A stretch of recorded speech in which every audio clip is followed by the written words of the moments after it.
Here are the headlines. New Brunswick Public Health investigating cluster of unknown neurological disease. Let's read a little bit of this to get you guys up to speed on this.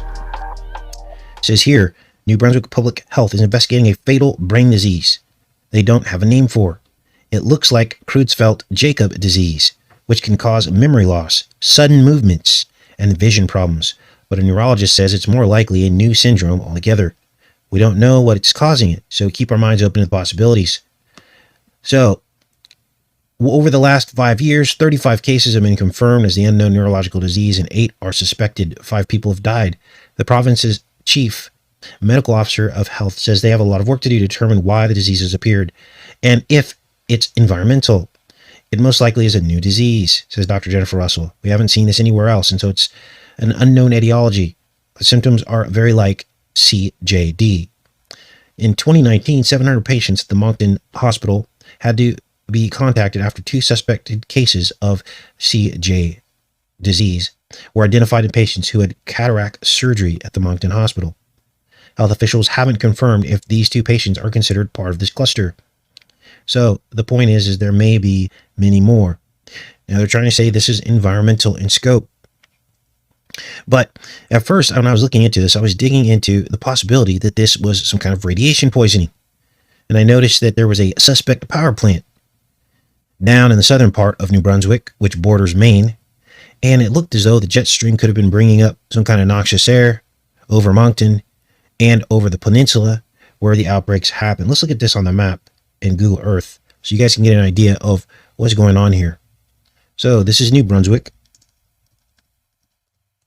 And as you're going to see here, it borders the state of Maine. So this is very close to home. Now, where this was happening was these outbreaks were happening were in this peninsula here. And also down here in a place called Moncton, this area. So it's right along this coastline here. Now, there is a power plant down here, and I was looking into that. But lo and behold, the symptoms of this didn't line up with any kind of radiation poisoning. Here's the power plant here. So we're always looking for the truth here. We're not just going to like run with something because it sounds good. You know, the jet stream comes up. Here's the power plant here.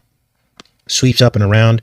There was a weird story regarding this power plant where the vice plant manager spiked the punch literally with heavy water as like some kind of a joke.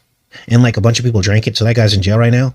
There's a bunch of weird stuff going on. They had a couple violations of leaks that happened over the years.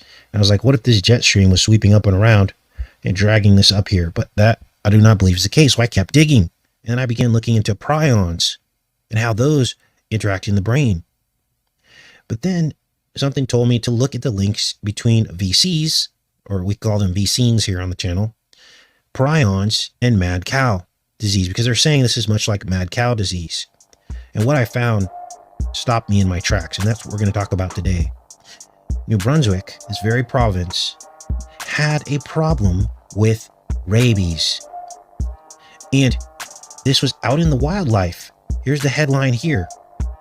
And so I looked into this. I thought maybe there's a connection between this initiative that happened right around the time that these first cases started to basically happen, these first cases of mad cow disease in New Brunswick.